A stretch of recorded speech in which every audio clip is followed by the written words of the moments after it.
A gente tem falado hoje em dia sobre arquétipo. Para muitos é até uma novidade, algo recente, que não sabia que existia até outro dia. E muitos pensam que arquétipo é a jornada do herói. A jornada do herói é uma forma de você ver uma representação arquetípica de um arquétipo. Mas não é só isso. Existem vários arquétipos que acompanham a humanidade desde os primeiros agrupamentos humanos. Porque arquétipo tem muita relação com o inconsciente coletivo, ou seja, com aquilo que toda uma coletividade, um grupo de pessoas constrói e vai transmitindo ao longo do tempo. Aliás, uma coisa que é importante eu transmitir nesse momento é que o botão aqui embaixo de curtir permite você curtir a página e ficar cada vez mais sabendo dos conteúdos relacionados a essa temática. Você pode comentar também aqui embaixo, escreve aí o que você acha sobre arquétipo, se você já viu, leu, enfim. E mais embaixo é possível ainda ler a descrição do vídeo. E nessa descrição do vídeo você tem as referências, enfim, os materiais que foram utilizados para poder falar um pouco aqui sobre esse tema que é muito interessante, muito relevante. Também é importante lembrar que você aqui embaixo na descrição pode clicar e ir para uma das redes sociais em que você poderá acompanhar vários conteúdos diferentes, legais, bacanas, o Instagram, TikTok, LinkedIn, Facebook, enfim. E o Telegram também, que você pode pertencer à comunidade que discute sobre marketing, estratégia, que é onde eu coloco várias matérias, vários conteúdos interessantes relacionados às discussões que nós fazemos aqui no canal do YouTube. Bom, a primeira pessoa, o primeiro autor que eu vou trazer de referência aqui para você é um livro muito legal, que é do Randazzo. A descrição está aqui embaixo. Eu não tenho a foto desse livro, eu peguei numa biblioteca. Mas assim, é um livro que ele... Uma das coisas que ele traz, que é muito interessante, é trazer um paralelo entre o uso dos arquétipos e a publicidade, a comunicação. Então ele vai traçando o que se entende sobre arquétipos e vai mostrando. Por exemplo, ele mostra lá no filme Thelma e Louise, a Thelma e Louise trazia consigo uma nova percepção de arquétipo que a sociedade incorporava naquele momento. Né? Então, assim, é muito interessante o livro. Ele já começa a trazer as discussões, como, por exemplo, o fato de que o Freud, né? O Freud, o Sigmund Freud, ele é considerado o pai da psicanálise por muitas pessoas. Ele trouxe a ideia do inconsciente. Né? Então, as motivações do ser humano estão relacionadas muito ao seu inconsciente, aquilo que ele nem percebe. Ou seja, é aquele conflito entre o id, o ego e o superego, né? Para poder tentando a parte animalesca, a parte mais racional e o mediador fazendo com que a gente tenha um comportamento. Né? E esse inconsciente, ele explode no nosso comportamento. O que eu quero dizer com isso? Então, devido às angústias, aos sentimentos que nós temos, nós adotamos determinados comportamentos, e isso inclusive no consumo. Mas ele trouxe a ideia do inconsciente no indivíduo. Jung, que era o seu discípulo e que depois traz uma outra percepção, ele vem com a ideia do inconsciente também, só que o inconsciente do Jung, ele vai para a ideia do inconsciente coletivo. O que vem a ser o inconsciente coletivo? É um inconsciente construído por meio da coletividade, das pessoas em conjunto. Né?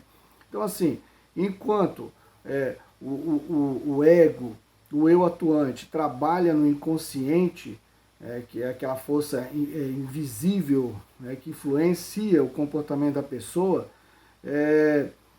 esse lado emocional do indivíduo acaba trazendo sua percepção arquetípica, né, que há uma função emocional. Já para Jung, isso é construído também, pensando toda uma sociedade. Né? E isso daí é refletível, inclusive, nos mitos que são criados ao longo do tempo. Né? Por exemplo, os mitos da antiga Grécia. Né? Eles permitem responder algumas questões, mas essas questões que eles respondem por meio desses mitos trazem consigo uma ideia que se acredita naquele momento, naquele período. Né? Então, isso é muito forte, e o Randazzo traz isso no seu livro, ele discute muito isso, ele traz a ideia de que no inconsciente você guarda seus tesouros, porque não é de fácil acesso, e no caso do junguiano, você consegue entender aquela sociedade, aquele grupo de imagem. E o arquétipo em si, ele é a essência do que uma mitologia traz. Ou seja, e o mito que a gente está falando é na ideia da construção de um personagem, de um herói, de um indivíduo que representa uma série de valores, de compreensões relacionadas a uma leitura de mundo.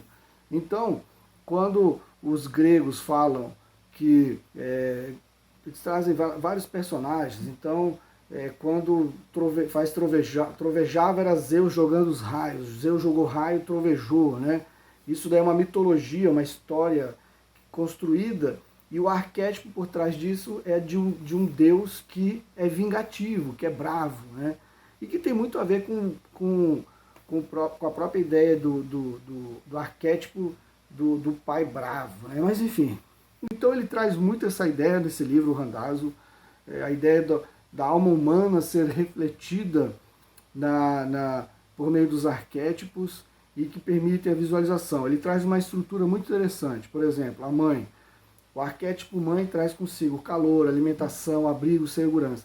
E essa mãe, ela pode ter consigo outros arquétipos, como por exemplo, ser a enfermeira, ou seja, aquela que cuida, pode ser a dona de casa, pode ser a jardineira, a dona da hospedaria, a própria mãe natureza, que é uma mãe. Então você percebe que está muito relacionado ao cuidar. Do outro lado, no aspecto dual dessa percepção, o que ele traz? Ele traz a ideia da donzela. A donzela tem dentro desse arquétipo a beleza, a sedução, o feitiço, a perdição.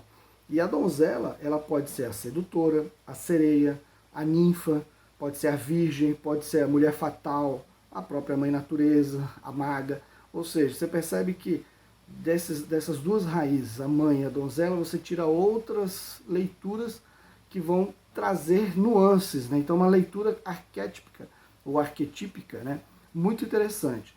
Aí quando a gente vai nessa dissertação da Vero, né, em que ela discute a questão do Jung, do Freud, né, que a camada mais profunda está no inconsciente coletivo, né, ou seja, algo que é transmitido geracionalmente e que é modificado ao longo do tempo. Então assim, na hora que ela fala disso daí, ela demonstra, ela percebe, ela discute que a análise do inconsciente coletivo permite a gente chegar a ponto de ter uma percepção que foge do controle da realidade, né? Então o que eu quero dizer com isso daí? O inconsciente coletivo ele vai norteando a convivência entre as pessoas ao ponto delas saírem de uma realidade. A partir do momento que você acessa esse inconsciente individual, coletivo, você pode começar a não entender muito bem o que é real e o que não é real, e aí se perder, tá aí o perigo. Então assim, o Jung é aquele principal autor, o que mais discutiu sobre o inconsciente coletivo, que são os arquétipos, que são transmitidos então ao longo do tempo entre as pessoas. Ela se manifesta por meio do inconsciente simbólico, então é uma psique retentora que transmite toda uma psicologia da humanidade. Então, ao longo do tempo vai se transmitindo algumas ideias e alguns conceitos. Tá? O outro livro que tem aqui embaixo, que é o da Moscovitch, eu vou usar ele num outro vídeo que eu vou fazer sobre arquétipos ainda, já aplicado em outras situações, porque aqui é mais um introdutório. Mas lá eu trago essa frase que eu vou falar agora, que é muito interessante, muito bacana, e que no outro vídeo vou entrar mais nas contribuições dela. Que ela fala o seguinte, ó: o inconsciente coletivo é a parte da psique que retém e transmite a herança psicológica comum da humanidade. Ou seja, é a psique, o consciente coletivo é a psique que você armazena e passa a herança psicológica para os outros, né? É meio que autoexplicativa a frase, né? Aqui, ó, tem o Campbell. Esse livro aqui é uma entrevista do Campbell com o Bill Moyers, tá? Tem até a foto deles aqui, ó, nessa entrevista. Joseph Campbell. Esse livro é muito bom, é excelente. Essa entrevista que ele dá para o Bill Moyers. O Bill Moyers é um cara que acompanhou muito os trabalhos e a obra do Joseph Campbell. Então, é um repórter que tinha conteúdo, né? Então uma entrevista muito rica, apesar de não ser uma explicação linear do que se entende de mitologia, dos mitos, dos arquétipos, enfim. Apesar de não ter esse encadeamento lógico, sequencial, ele é muito interessante, porque o Moyers faz umas provocações, ele traz umas ideias, um entendimento, que às vezes o Campbell fala, ó, esse pensamento seu é legal, é interessante, só que é possível avançar nesse sentido. Então, assim, é algo muito interessante, e às vezes o Moyers pergunta, olha, Campbell, você falou várias vezes tal coisa, né, ao longo da vida, o que você quer dizer com isso? Aí ele vai lá e explica. Então, assim, é um livro fantástico, é muito bom. Às vezes pode ser que você tenha que ler umas 2, 3 vezes para poder construir uma sequência lógica, né? Então, é um livro fantástico. E assim, tem uma passagem que eu tirei aqui que é muito interessante. Olha só, ele falou o seguinte, que quando o rapaz sonha casando, ou preocupado com o resultado que ele vai ter numa prova, né? Então, assim, ele casando é algo pessoal, é dele, é a escolha se ele vai ter uma companheira boa, ruim, enfim. Já a prova é um desafio que ele tem que desafiar, que ele tem que superar. É um desafio que todos nós temos ao longo da vida. E esse desafio da prova aí uma situação arquétipa, que é interessante, o Campbell fala aqui no livro. Para o Jung, os arquétipos são biológicos, são inerentes da própria composição nossa de ser humano, de indivíduo, enfim. Já para o Freud, o arquétipo ele é construído ao longo das vivências e dos traumas que nós temos. Então eles não são biológicos, são biográficos. É diferente a percepção dos dois, né? Enquanto para o Jung, os arquétipos são ideias elementares, de base. Então, para ele, o arquétipo está muito relacionado às roupagens, às formas que a gente tem de leitura do ambiente ao longo do tempo, né? Que vem aqui do Campbell, hein? O Campbell, esse livro é fantástico. Então, assim, ele fala, por exemplo, ainda, o Campbell, né, que a humanidade usa os mitos para demonstrar a sua procura universal. Aí eu lembro agora, assim, lembrei agora mesmo, Cronos. Cronos é um deus lá da época da idade de Grécia Antiga, é o deus do tempo. Esse deus do tempo explica a passagem do tempo. Então, esse mito, esse arquétipo do Cronos, é para explicar, o mito Cronos é para explicar a passagem do tempo, que é até um mito em que ele é devorador de tudo. Você assiste desenhos animados, esses filmes, você pode ver que o Cronos é o devorador, é sempre ele o personagem que vai destruir tudo, porque tem muito a ver com esse mito criado lá na Grécia Antiga, né?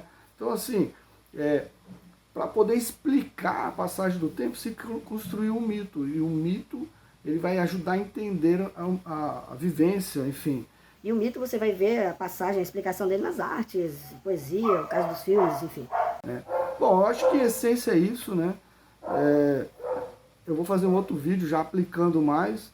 E eu espero que vocês tenham gostado do vídeo. Para isso, curta, comente, siga as redes sociais, o Instagram, Facebook, TikTok, LinkedIn e o grupo no Telegram. As referências estão aqui embaixo e espero você em uma próxima oportunidade. Até breve, até mais e nos vemos rapidamente.